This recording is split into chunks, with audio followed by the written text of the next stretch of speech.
My name is Adeline Chiang.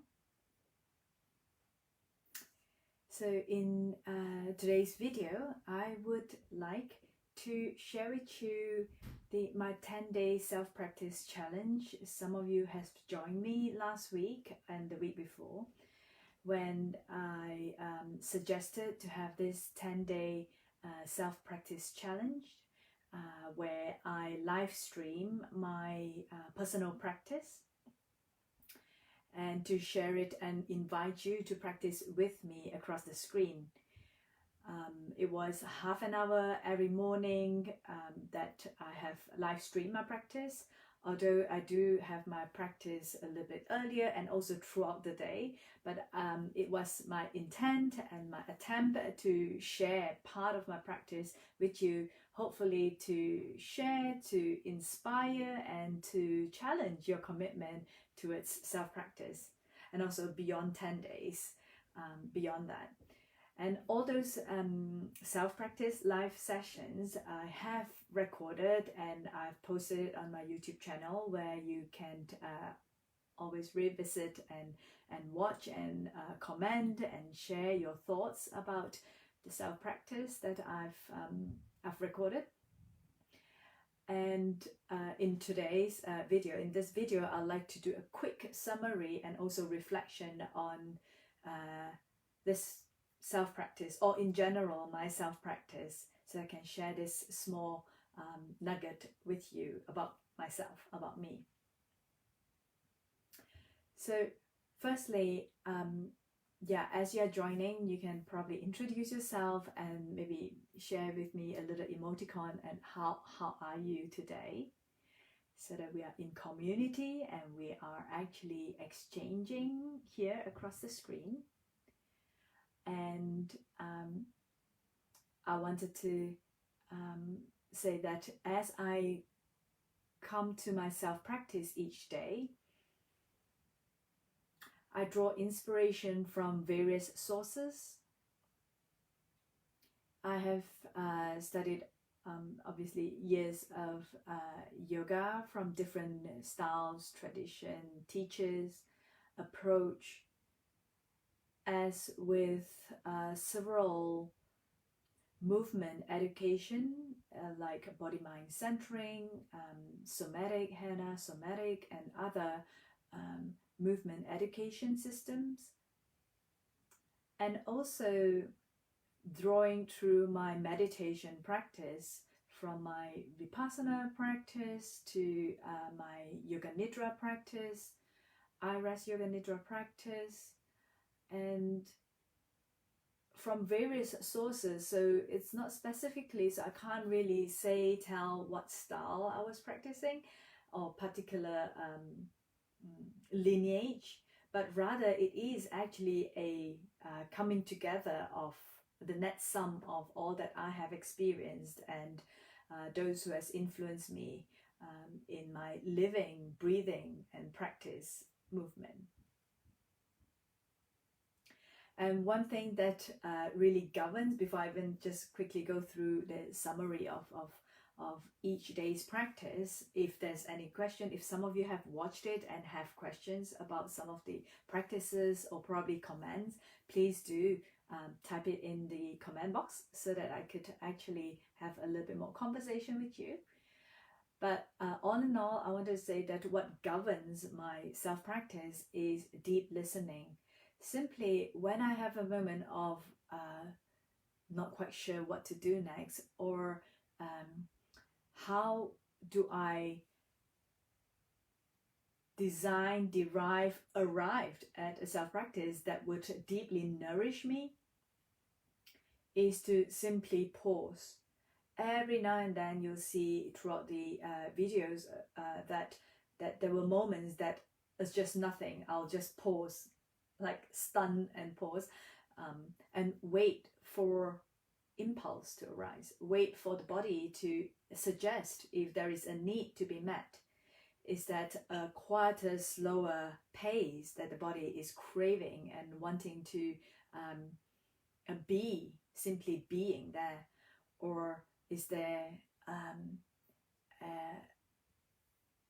an is there a motivation to actually move, to actually go a little bit more rajasic with my practice, a little bit more dynamic with my practice, which you could also see in some of my days practice. So let's just quickly go through now, like especially if you're interested in watching those, because I know each of those practices is like another half an hour for each practice. But if you are interested in particular one, I'll just do a quick summary for you now.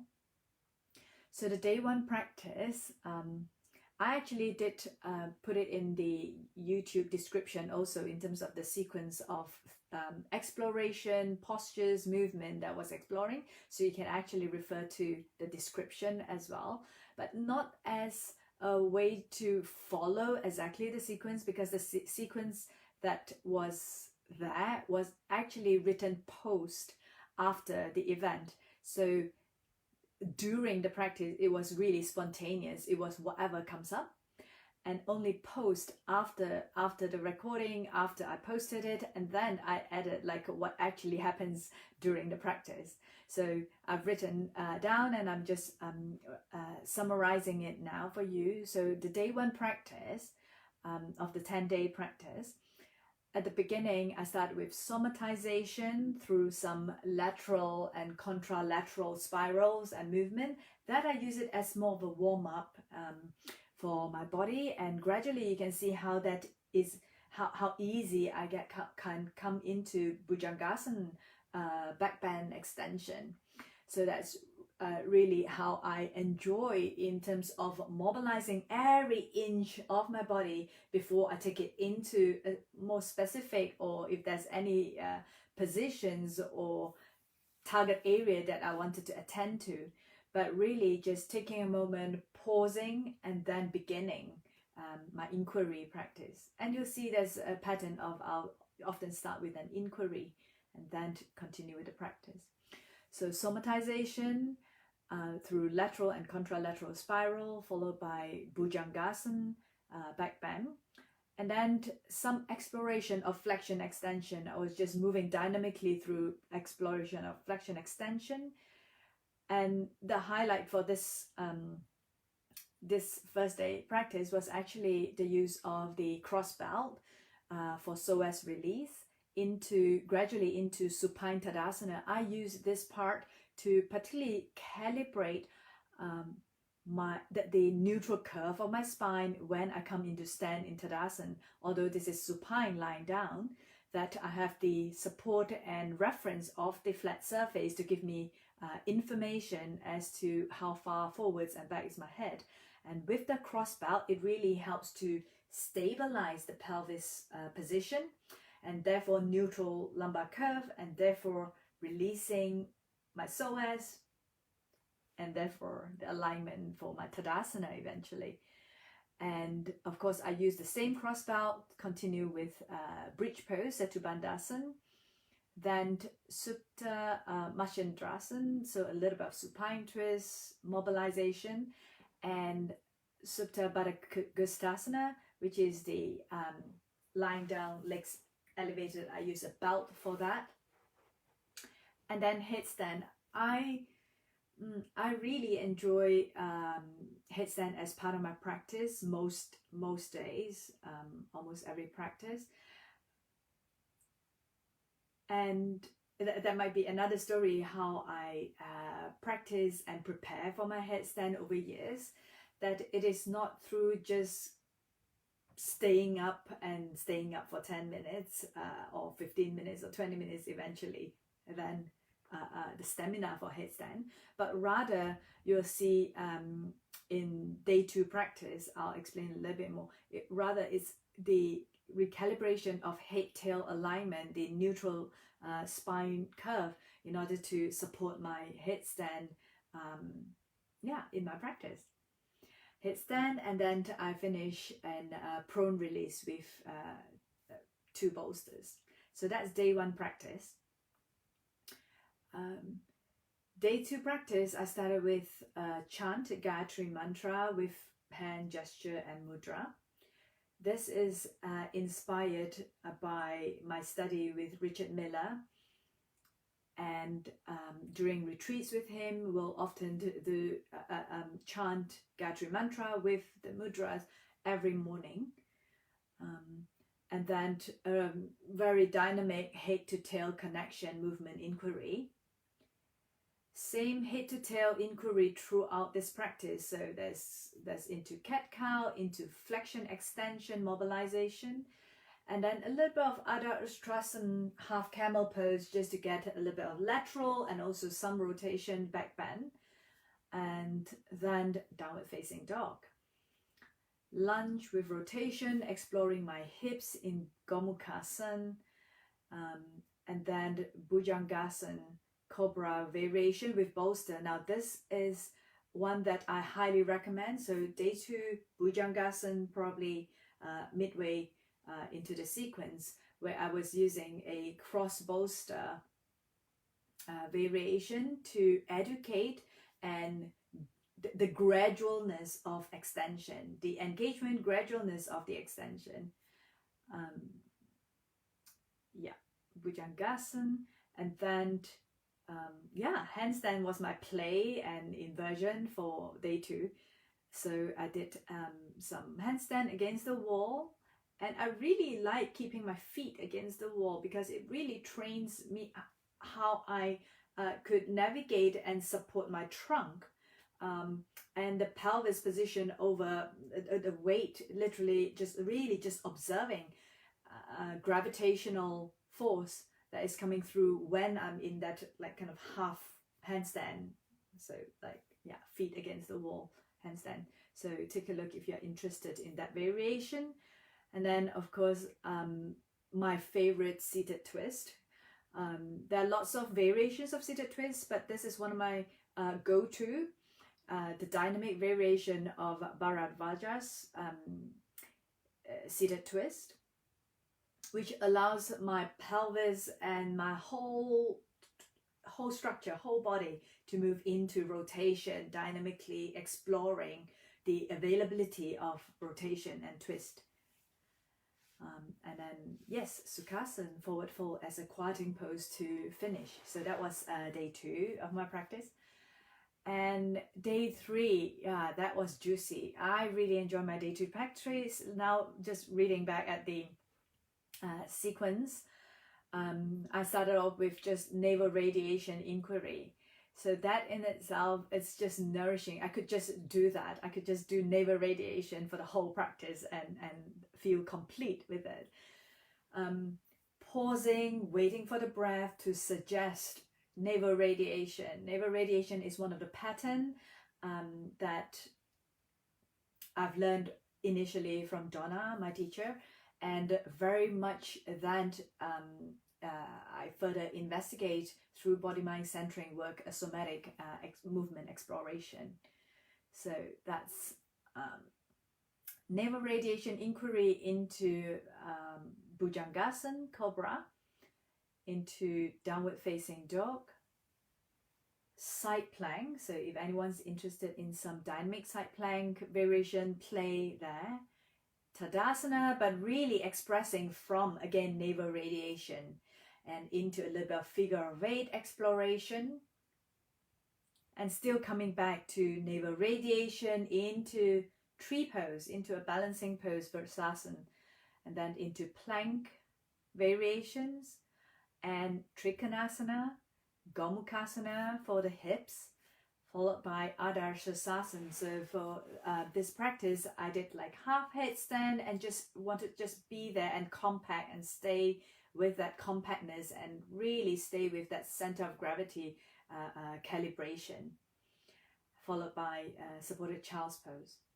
So in this day 3 practice, the focus was very much about navel radiation and how that supports and expresses movement and positions and balance. Day 4 practice, day 4 of the self practice, the focus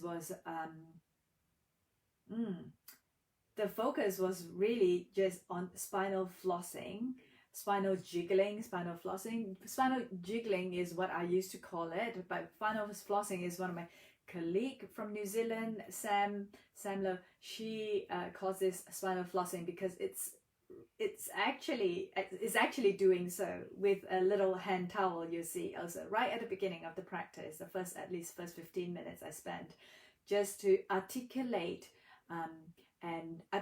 and mobilize and to free up any stuckness between each vertebral bodies along the spine from the upper thoracic all the way down to the sacrum. Really nice way to release any imbalances or tension along postural tension and structural tension along the spine. So yeah, visit that if you're interested in knowing more about spinal flossing. And then just a little bit of a tone and tension regulation as I simply roll from side to side, followed by Supta Paschimottanasana. So I can see that there is a little bit more time I spent here with supine forward fold dynamic. So I was playing with my leg variation and really focusing on opening the posterior chain of my body. So it is an inversion also as I go upside down a little bit as I come into a forward fold. And followed by, yes, my favorite, headstand. So I did headstand at the towards the end. And those of you who enjoy a little bit of a restorative supported back bend with 2 breaks, that's right at the end of the day 4 self-practice video. Where it's really nice position using the 2 breaks to gently extend and support and extend the thoracic spine, encourages the lung to release and to breathe more easily, releases the diaphragm. So yeah, I really like that one for resting in my restorative. So that's my day 4 self-practice. Day 5 was focusing on, it's just lots of play here. You can see the sequence now that I'm reviewing. Day 5 self-practice, if you're interested to watch that video, initially I use a peanut. Peanut is like a 2-ball thing. They're stuck together like a peanut, literally. And I use that as a tension release to roll along either side of my spine, so that it's helpful to release tension along either side of my spine, just rolling up and down. And then in all 4s, hands and knees, mobilization sequence, just going for it, just going into using that as a dynamic movement to mobilize, lubricate. And then from down dog, plank, couple of times for warm-up variations. And this is the creative sequence part that I really enjoy in day 5 practice, which is pigeon pose Kapotasana variation into Janushirasana, and from there back into pigeon. I learned this sequence. There's actually a little bit more to this sequence, but at least from pigeon into Janushirasana back into Kapotasana variation was years ago, probably, I don't know, maybe 12-15 years ago, that I've been practicing with Donna, and she showed me this variation. I thought it was really intelligent to actually play with the pelvis, play with the hips, and moving from extension into a slight forward fold, and really paying attention to head to tail connection whilst doing the transition and moving through these 2 poses and the whole sequence, really. And a little bit of followed by a little bit of dolphin pose, then reverse table, a quick one, and then Paschimottanasana, seated forward fold. So that was really quieting to be with and stay in Paschimottanasana. Then upward wide angle seated pose. That is also one of my favorite to challenge my balance. That's the one where we take hold of both legs and extend both legs out to the side. So it's a wide leg forward fold, but upward facing. And I like that where it feels really just my bottom that is touching the floor, grounded, heavy, stable, whilst balancing, because the rest of my limbs are light and floating upwards. And with that at the same time poise and balance, to have that mental focus and clarity. So I really enjoy that pose. Every now and then I would always introduce and reintroduce it to my classes and my self-practice. And simple supported back bend with bolster. So I did some just simple Viparita Karani, legs up the wall, and what's this, legs up the wall? So simple Viparita Karani. Yeah, that's right. And then inverted Paschimottanasana, inverted forward fold. Yeah. That was day 5 of my self-practice. Day 6 of my self-practice, another one that I really enjoy. I mean, I'm saying I'm really enjoying because all these sequences, although now I'm retrospectively speaking about the sequence, but like I said, during then it was spontaneous. I didn't curate. It wasn't a sequence that I planned for the recording. But really, in that instantaneous moment, whatever comes up from how I feel in that moment, and taking multiple pauses, and I often don't know yet in that moment what's coming next in the next minute until I'm there. So it's very much just paying attention and being present in the moment when I'm moving through my practice, and keep returning, choosing whatever that continue to nourish my experience. That would continue to support and inspire my practice in that moment. So day 6, I was exploring lots of physiological flexion and extension as warm-up, because then this takes me into a rhythm. I did a little bit of lateral stretches against the wall, but this really takes me into the rhythm of balancing with the fluidity. So it was very much of a fluid practice on day 6, where I was doing this Wakame practice. Wakame practice is a practice that I've done again some time ago with Donna. Donna inspired me with this practice. In fact, it's actually a martial art practice where lots of martial artists actually use this Wakame practice as a sense of anchor, groundedness, whilst movement, dynamic movement on the upper body. Yeah, but there is such dantian and the groundedness of the body rooting to the earth. That's seaweed practice day 6, followed by walking asana, also a kind of meditation, balancing strength practice inspired by Donna. And that walking asana is also a balancing practice where I'm on one leg and just doing it slow motion. Again, really meditative and fluid practice, and challenging at the same time. Trikonasana with the wall, headstand, my headstand.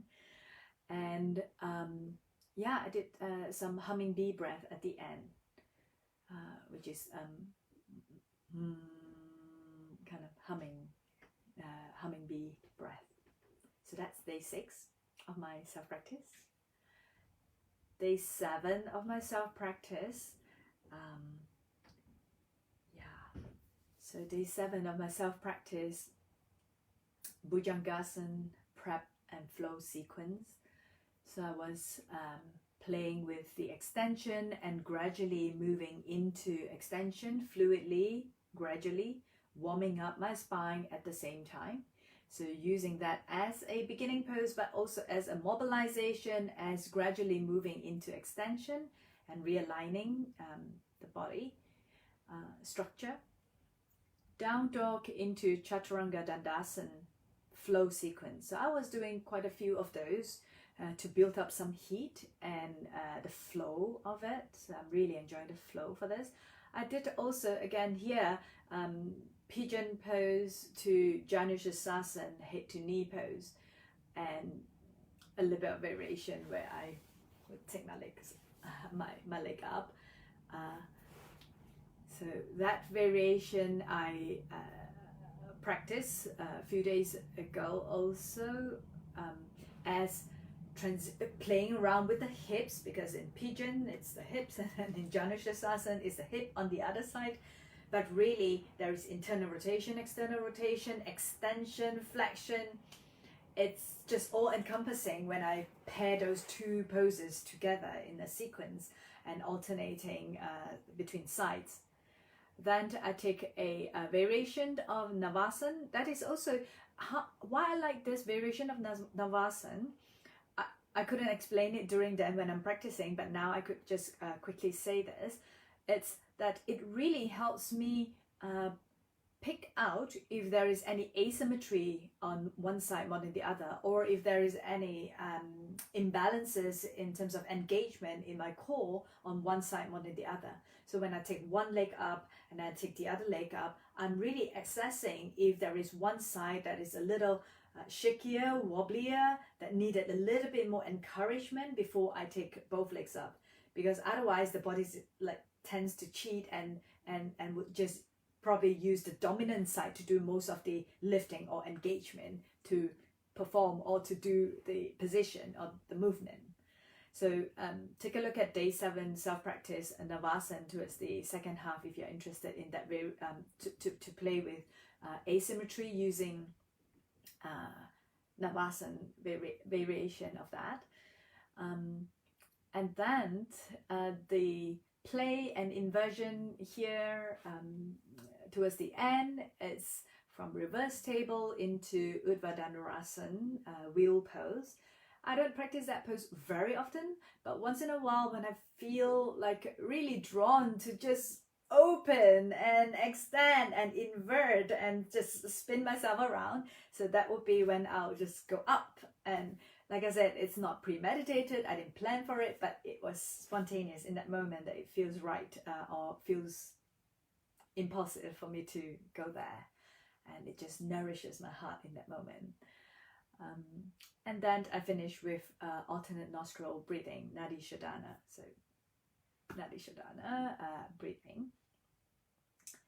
And day 8 is another very juicy fluid practice. I started in standing. I was ready to stand and started with figure of 8 warm up.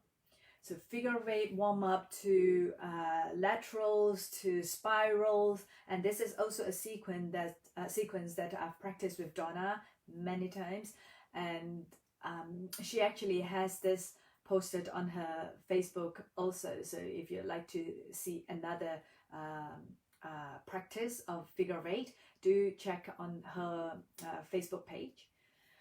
But otherwise, yeah, day 8 of my self-practice, right at the beginning, figure of 8 warm-up. It's sequential flow of Surya Namaskar. So right from there, I move into just a couple of rounds of sun salutation. And the focus is not so much of each pose in sun salutation during that practice. It was how smooth and fluid is the transition from one to the next to the next. So there is a continuation of, there is no, nothing is final. Everything is still dynamically shifting and moving and continuing in the experience of this sun salutation practice. So it's more the sequential flow I was focusing on. Then into Vrksasana tree pose, but this tree pose variation with movement. So instead of just holding in tree pose, I was exploring tree pose with a little bit of breeze, with a little bit of like wind and breeze, where it challenges my core, my stability, my balance. So I like to play with that. So like I said, this day 8 practice was really about fluidity. So that was what I was just going for. And from there into, warrior tree variation. I was using the wall initially in upright standing, using the same pattern to prepare and educate myself in preparation for warrior 3 when I move into a forward fold and balance on one leg. And to be honest, that was the first time I actually did that, and it was live. I did warrior 3 in various different adaptation and approach, but in that moment, I put my legs on the wall, I take my arms up. It feels like a very similar position to Warrior Tree, and I just took that into Warrior Tree with my hands on the wall. So just a quick intro of that. So what I did was I was standing with my arms straight up, yeah, and then from with my legs on the wall like so, and then I just put my hands on the wall and legs extended back. So moving between here and here into Warrior Tree. So that really sets up my alignment or support or integrity of how my head to tail to leg are connected as I move from the same balancing leg position. So yeah, have a look at that one if you're interested. So that was day 8. Yeah, that's right. And then I came down into a little bit of Malasana, Malasana for my hips, into upward forward fold. Again, one of my favorite, which is the balancing on my bum and then taking the legs up, wide leg, forward fold, and finishing quietly in easy pose, Padmasana, lotus. So again, a little bit of hip thing there as I settle more into groundedness from the fluidity, settling into a little bit more of a heaviness, groundedness, being still and quiet. Yeah. Day 9, almost there, almost there. Yeah, so I was planning, at least for this video, that I'll spend just a couple of minutes for each day's practice so that you can have a quick summary of the self-practice challenge series, if you're interested in watching any of those, before you watch like half an hour of each of those. So day 9 was again, every now and then, not every day, but once in a while, I really enjoy practicing with a head bandage. So I actually have a headband. It's Indian head bandage, or Iyengar use it a lot also, where I would cover my eyes with the head bandage. And one of the things is also the head bandage has a gentle, because it's elastic, it has a gentle pressure and compression against the skull, which is really quieting and takes me much more introverted. And I was really wanting to connect and recalibrate my interoception and really listening to the signals, information that's arising from the inside in that moment. So that was when I was using the head bandage to disconnect with what I could see, at least that's distracting me from the outside world, and start to really listen to how I interact with the internal referencing system. So internal referencing versus sometimes external referencing. I was still using external referencing through touch, but not so much through eyes, so that I'm not like disengaged from my inner experience when I have that head bandage during practice. So that practice for day 9, I was using the head wrap for the whole half an hour to refine interoception. So I was initially rolling around to modulate tone and tension in my body, just finding some release.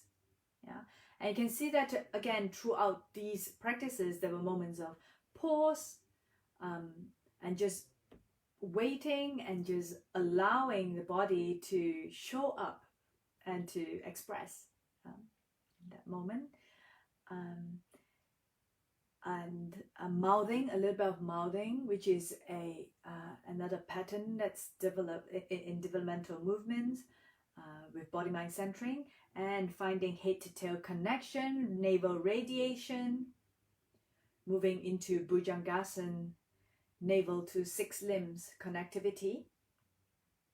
So I'm having to really recalibrate from my center into my extremities, and how I could navigate movement and positions from expressing from the center, from my inside, from my navel center.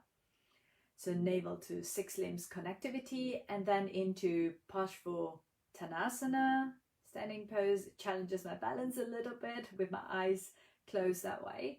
And then Prasarita Padottanasana, which is wide leg forward fold and with a little bit of a twist there. And then Viparita Karani, legs up the wall. So inverted legs up the wall.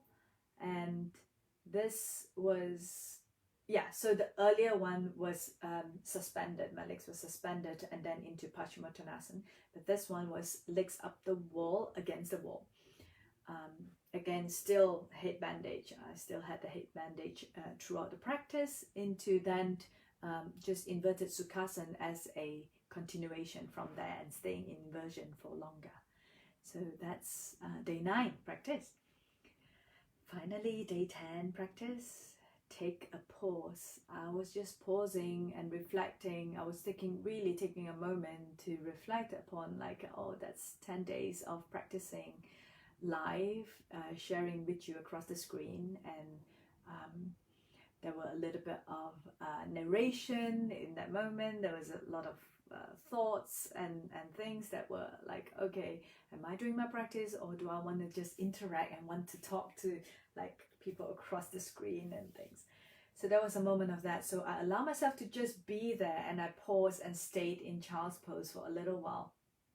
Before then, I just came up and came into seated twist, Bharadvajas, twist into Gomukhasana with lung and shoulder mobilization and release. So I was really moving quite a bit. I really enjoyed that movement, dynamically moving within the pose rather than just holding the pose. Sometimes I do that, just holding the pose and be really in the zone, like zoning in.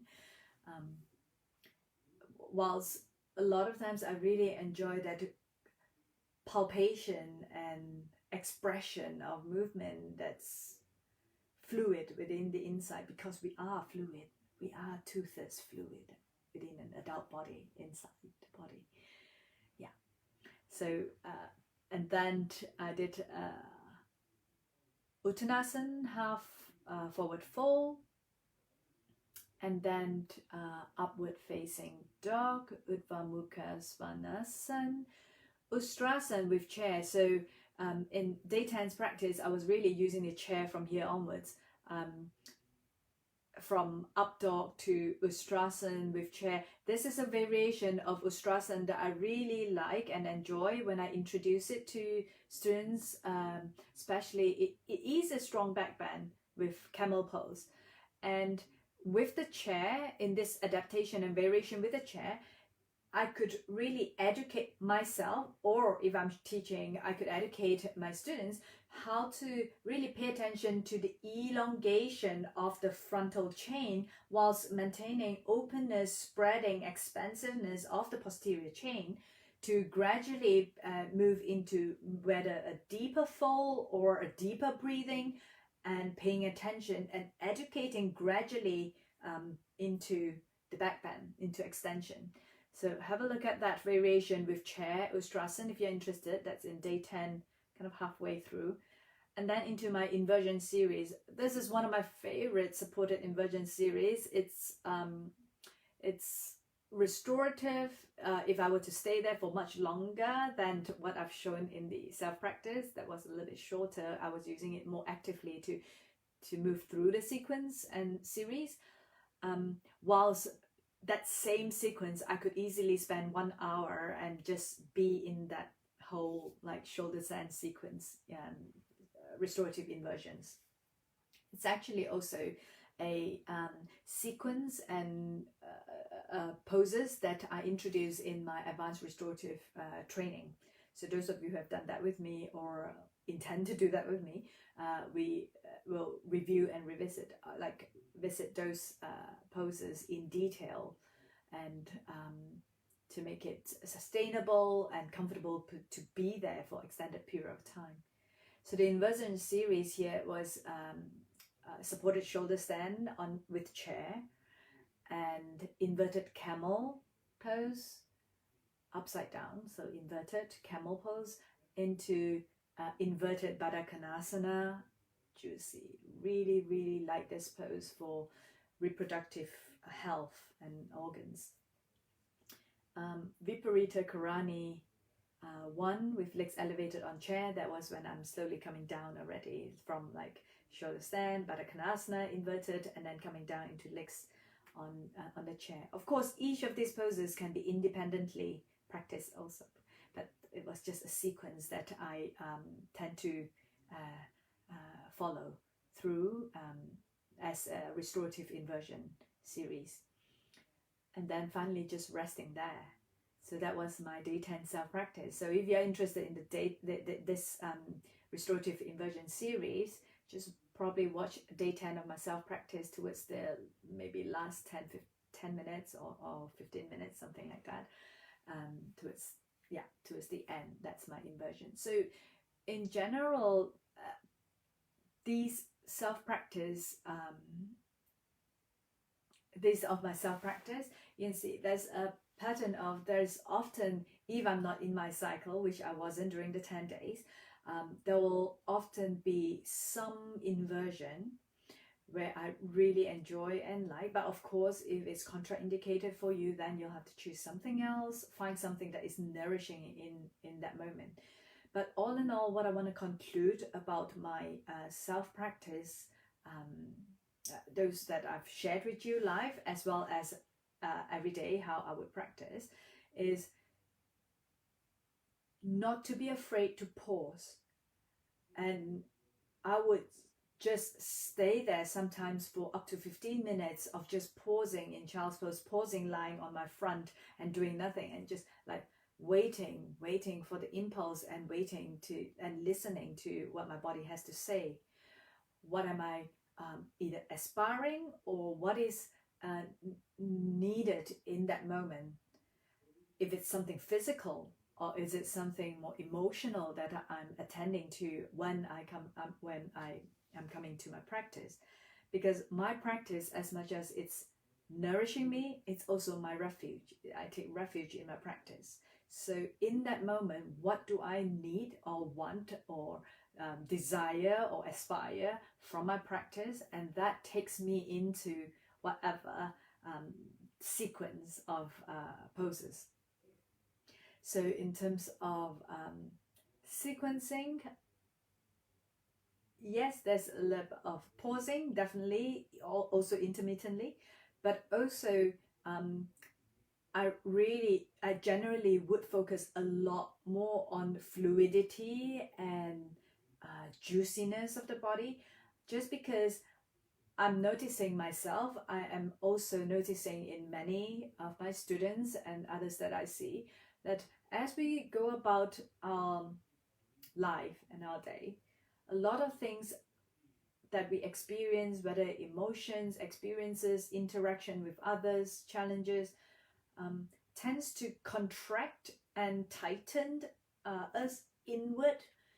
And sometimes it gets, the contraction gets diffused quite easily, quickly, but a lot of times there might be hidden pockets of contraction that is often locked and stuck, and we call that like prana is stuck in that area.